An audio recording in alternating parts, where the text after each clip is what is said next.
And it's not for Hunter. Peach weighs 41 pounds and loves to eat hot dish and tater tots and cross-country skis. You know, dreams to see, but the real dream he has is to see the Northern Lights, I'm told. Through it all, they stayed calm, they gobbled on, and still gobbling. Well, fellas, your prayer's going to be answered today. Based on your temperament and commitment to being productive members of society, I hereby pardon Peach and Blossom. Now, we only saw one of the turkeys today at the ceremony. Peach was there, but primetime fears that something scary may have befallen Blossom. Our minds immediately went to the prime suspect, Commander. We hear he has an alibi, and we're going to keep you posted. We're just told that Peach and Blossom are leaving the White House now together and heading to a farm in Minnesota where they'll see some greener pastures. And Biden might join them soon, but before he waddles out the door, there's a Biden who needs a pardon. Hunter. It was just 2 Thanksgivings ago that Hunter, during their annual Nantucket family feast, convinced his father to run for re-election. And we all know how that turned out. Biden family Thanksgivings are legendary. It's where Jimmy the Chin squabbled with Frankie Four Fingers over a drumstick, and that's how Frankie got his nickname. So emotions are going to be riding high Thursday, and Hunter's set to be sentenced next month. He still has a documentary film crew following his every move, so there could be cameras around the table while the Biden family debates the felon's fate. The media doesn't care if Biden pardons his son. They say his legacy's already in shambles, and the big guy's been stabbed in the back so many times, what does he have to lose? Joe's already fast-tracking citizenship for illegals and letting Ukraine fire American-made missiles into Russia. The question we should be asking is, will Biden leave the White House peacefully? So far, he's pretending like he is, and he's saying his final goodbyes.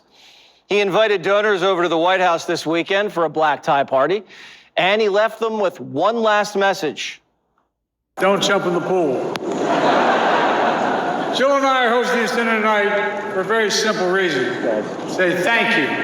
Thank you to so many dear friends. But many of those good friends didn't show up. Even the ones who donated millions. Insiders who were invited and didn't go are calling it the losers party.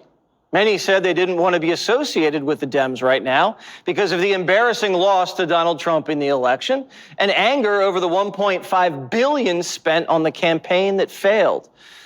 And after the so-called loser party, where the only one who skinny dipped was the president, he flew to Staten Island for Friendsgiving. Bad news is I'm going to end up feeding you. Pastor? Thank you, sir. Say an extra prayer for me, will you? Yes, Mr. President. But Kamala didn't get the invite. Instead, the White House posted a picture of her waving bye as she got on a plane. Sounds like they've said their last goodbye to Kamala, too. She's been in Hawaii doing a little soul searching. Harris and Dougie Fresh are shacking up at a $1,300 a night, 5,200 square foot vacation villa owned by the Mondavis. Yeah, the wine family. I'm sure Kamala's working her way through the cellar as we speak. Our spies haven't spotted Kamala on the beach or the golf course. We hear she's been working the phones while Doug works on his tan. She's calling Democrats and saying, I am staying in the fight. She's eyeing the White House again. She wants to run in 28. And it's not just Republicans who think that's a great idea. Some Democrats are open to it, too. No, really. They say she deserves a second shot. They say she's up in the polls, and she's proved a lot of skeptics wrong as a political athlete. Some Democrats, though, aren't too sure. There's been almost nothing written about how she performs the candidate. Admirable of her people not to leak about it. But I guarantee you, particularly the people who worked for Barack Obama and even Hillary Clinton, they know full well what a disastrous candidate they was. Obama and the Clintons both knew Kamala was a problem before the election, and she didn't prove them wrong. Bubba knew the whole time. We have to just keep fighting. I can't say I was surprised. I had the feeling all along that at the end, this thing might break one way or the other, and all the so-called swing states would vote together because the last 2, 3, 4% were actually pretty much alike throughout the country. The Raging Cajun's frothing at the mouth like a rabid raccoon. He's letting the Kamala campaign have it for appeasing woke millennial interns. Watch. Not only am I not interested in your opinion, I'm not even going to call you by your name. You're 23 years old. I don't really give a what you think. And let me tell you another huge error this made, is when people said campaigns need to reflect progressive values. No, they don't. No, they don't. If I were running a 2028 campaign and I had some little snot-nosed 23-year-old saying, I'm going to resign if you don't do this, not only would I fire that motherfucker on the spot, I would find out who hired them and fire that person on the spot. I'm really not interested in your uninformed, stupid jack opinion. Democrats got lucky with the pandemic and won the White House with Biden, and they knew they got lucky with all those mail-in ballots out there, but they were too afraid to acknowledge that. So they kept up this tough guy act like they could do it again, when deep down they knew they didn't have the bench or ideas to repeat. A blind man could see the Democrats got their ass kicked. You have no bullpen. Who is it? Trump's been the Republican nominee since 2016. Yeah. Okay? It is clear that that's who conservatives want in the White House. Okay? That's who they supported. When you look at the Democrats, they grease the skids. This is the person we want. It's her turn. It was Hillary's turn in 2016. That's for the voter to decide. And then I looked at their bullpen, and they had no one. They had no one. They had no one that could compete with Donald Trump. Just like they were afraid to tell Joe to step down, now they're afraid to tell Kamala. Democrats can't tell a black woman who got more votes than Obama to take a seat. The best they can do is whisper it. An anonymous Democrat tells Politico, I can't conceivably imagine the party turning to her a second time. The Democrat power brokers are being diplomatic and trying to give her an off-ramp to be governor of California, but she's worried it might be a step down in prestige. The princess has always been a little concerned with optics, but Democrats have a way of making decisions for the politicians. You know, you can't let the people decide these things. So if Kamala does run again, she better watch out. People who are thinking about 2028, they've got very skilled staff. They're going to start to leak stories to make sure that she doesn't jump to the front of the line and cut them out. And I don't think any Democrat fears her in 2028. If you thought the backstabbing was bad with Biden, just wait. This is an open primary, and Democrats have PTSD from running women and losing. But a rich white male isn't going to take the crown that easily.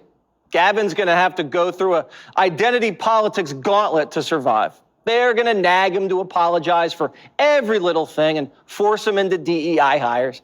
And it's going to make him look weak. It's going to be like Lord of the Flies. Good thing Rosie O'Donnell knows how to survive in the woods. There was a squirrel rumble in my yard. I was like, looking at that mom, like, Julie Andrews, you're shocking me. What are you doing? You're pushing your baby squirrels off a wall?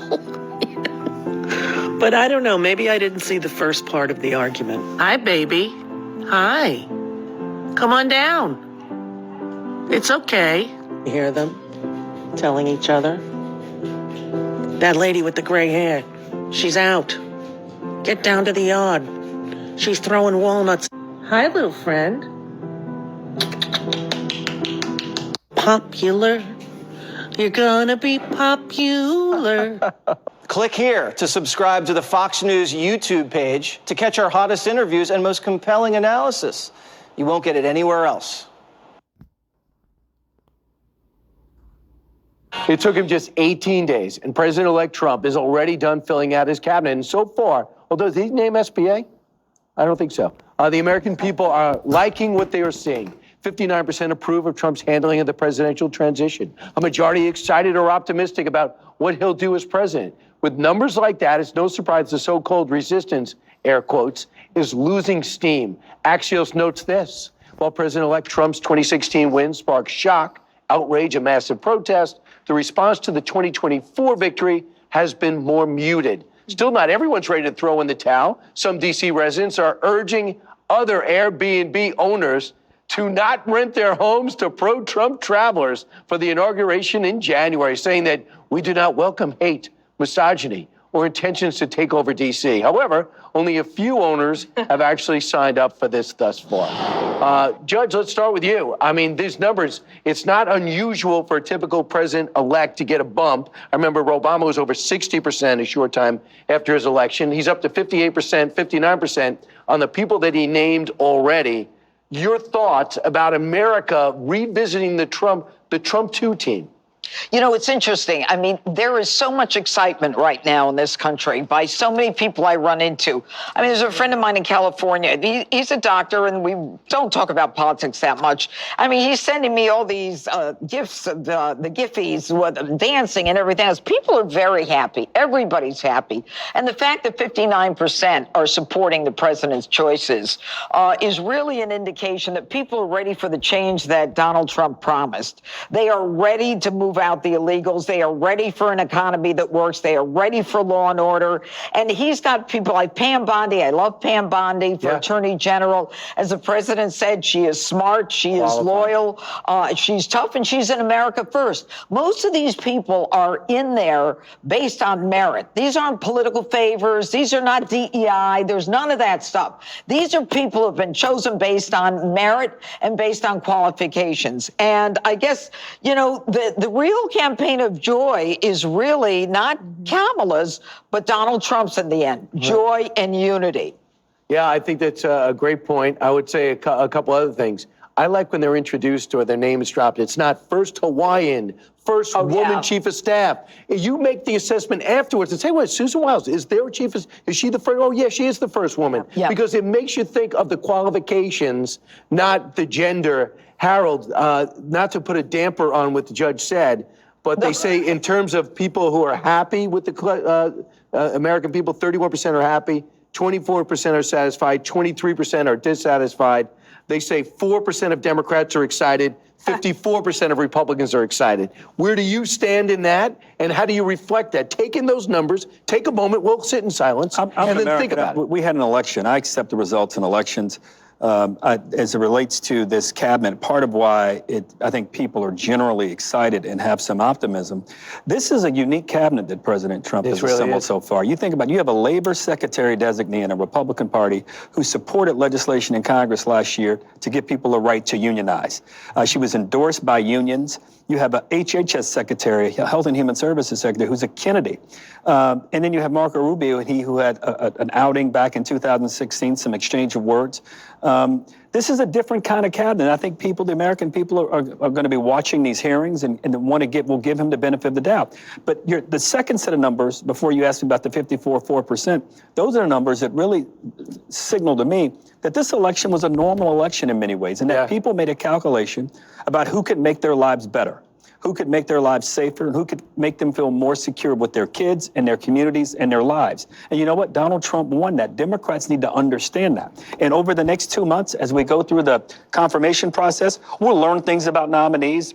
We'll learn things we like, learn things we don't like, learn things we support and that we don't support. But I think President Trump is getting the benefit of the doubt of the American people, as he should. 2 nominees got really high marks. RFK, number 1. It's just one poll. And number 2 is Rubio. Jesse, you surprised by that? No, I'm not. People like these picks, and they like that they're coming out fast because he kept the momentum after the election, so it's exciting. It has our attention. And they're big names, and they're ideologically diverse. They're from outside of Washington. Sorry, but when Joe Biden nominated Blinken, there was no excitement at all. These names pop. And I also like the fact that Trump's laying low, working at Mar-a-Lago behind the scenes. And he's not on TV the whole time. The country needed a little bit of a break after seeing all these images of him and Biden and Kamala and all these advertisements. It's smart because it shows he's decisive and he's taking it seriously. And I also appreciate the fact that there is not bipartisan support from some of these nominees. Democrats have controlled Washington for 12 of the last 16 years, and we've had fundamental problems in this country. And they've been rubber stamped by the bipartisanship in the Senate. So if there's a little question, good. I'm glad they're questioning it.